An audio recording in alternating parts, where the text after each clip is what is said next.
Welcome back to Switzer on Australia's Business Channel. We often say entrepreneurs have something magical about them, and my next guest recently took out an Ernst & Young Entrepreneur of the Year award in a business actually flogging magic. For more on this magical, mysterious business tale, we have Vinh Giang. He joins us on the program. How are you, mate? Good, good. Thanks, Peter. I couldn't resist having you on the show. Yes. And I'm glad you were able to legitimise your magic business by actually winning an Ernst & Young Entrepreneurs Award, which is not easy to do.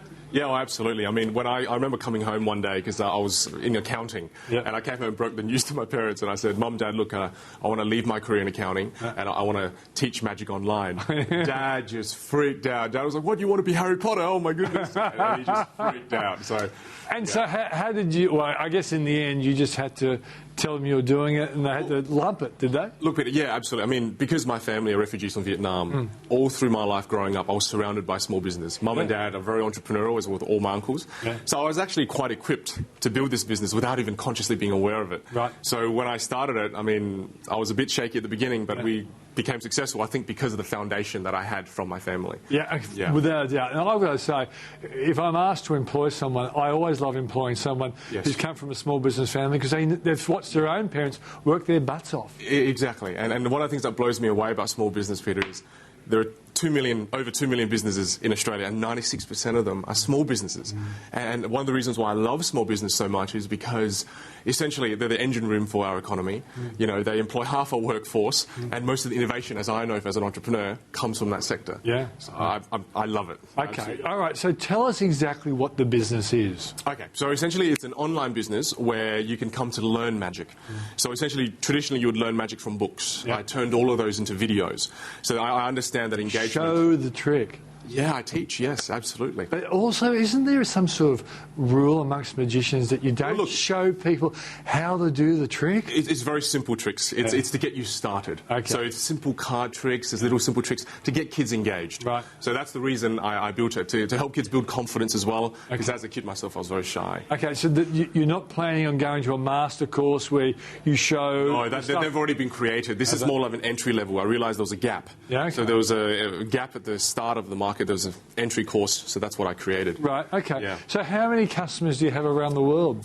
Just hit over 35,000 users. Yeah, because I was going to say, 'cause the beauty of this is it's any language. It's all visual, It's all online. And because it's online-based, I'm able to create systems in the back end that allow me to have more time to work on my business as opposed to always being in it. Right. So that's been phenomenal. So while you're sleeping, you're making money. Yeah, exactly. Best sort of business. That's what I love about small business. But you know what pains me, Peter, is that, you know, when I realise 50 to 70% of small businesses fail in the first 18 months, you know, that destroys me. Yeah. Because, I mean, I couldn't believe, I read an article a while back in the Herald that on average 44 businesses close every single day in Australia, small businesses. Yeah. That's shocking. But it is interesting that that the ABS says fail, but often it's just a decision that it's just too hard.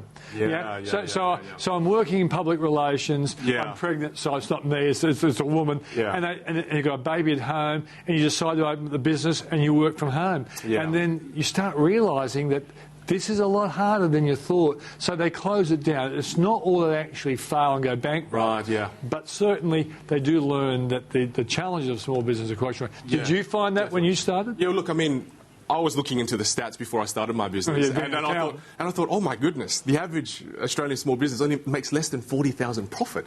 I thought, gee, that's not very appealing. No. How can the engine room for the economy be making such little profit? So when I got into it, I thought that was a little bit negative, but I turned it into a positive because I thought, my goodness, you know, if this is the one thing I think small businesses need to focus on, because this is what my family has done and have done very well at. Proper sales training, right? I've been into small businesses time and time again, and it's the one thing they lack. You know, they're technicians by nature, small business owners. They work in their business, not on their business. Exactly, and as a result, they keep upskilling their technical skill, and they don't focus on the sales, and that's why I think the profit figures are so low, because they've got to educate themselves on proper sales techniques. Okay. Yeah. All right, now, obviously they can learn a lot from you online. Yes. Now, but you've got to prove that you actually can do magic. Yes. So absolutely. why don't you show us a magic trick? Okay, Peter, so look, what I want to do is this. you probably don't realise this, but magicians are salespeople. We have to sell the magic. Precisely. Okay, we have to sell the magic. All business is sales. Exactly. So I've got a blank card here. It's definitely a blank card. Right. Peter, I'm going to write down a letter of the alphabet, and I want you to think of one. You won't know why, but you will name the letter that I write. Okay, so we'll try this. Don't think of P or S. Obviously, that's rather straightforward. Yeah. Peter and Switzer. Yeah. So think of any letter. You've got one in your head? I've already got. Okay, good. Okay, I'm going to write one down. Don't try to see what I write. I'm looking away. Okay, good. Peter, so I've written something down. Chances of this going right is fairly low, so let's try this. What's your favourite number for 1 to 10? 1. 1. What was the letter you thought of? Z. Z for zebra? Mm. Okay, could I show you what's actually on here? Yeah. It's Z. It's Z. There you go. Oh, come on. We haven't set this up. We haven't set this up. Absolutely. First time I met you when you came on the show. And Peter, this is the thing. As a magician, if they focus on the technical skills, they don't work on the presentation skills. And that's the same thing as in business. You can't just focus on the technical. Doesn't bring you business. Okay, now, how did you get that Z? Well, you're not going to tell me. Well, that's something you may have to join the site for. Because I went for Z because Z is a great letter in advertising. Yes. And having Z in my name also makes me feel like I'm a walking advertisement as well. Absolutely. That's fantastic. Isn't that where does this business go to? Look, right now my focus is not, again, even in magic. A lot of magicians teach sleight of hand and the technical ability. I'm now focusing on the presentation skills of magic. Because I realise you may be able to focus on changing one card to another, but if you can't present that in a magical way, people won't buy that as being magic. They'll just go, oh, your hands are quicker than the eye. So I'm taking a completely different angle on magic now and focusing purely on the showmanship. I think showmanship was one of the most important parts of magic. Because the greats of magic Absolutely. are great at the show as well. Early 1900s. All you need is a magician on stage with a packet of cards and he'll put on a great show. Yeah, exactly. Now you've got to have all these extra things and Okay, now you're on the business speaking circuit as well? Yes, I am. So why the business speaking circuit need a magician? Well, look, Peter, I found a way to make the medicine taste good. Okay, so I understand business inside out. Yes. And one of my passions is magic.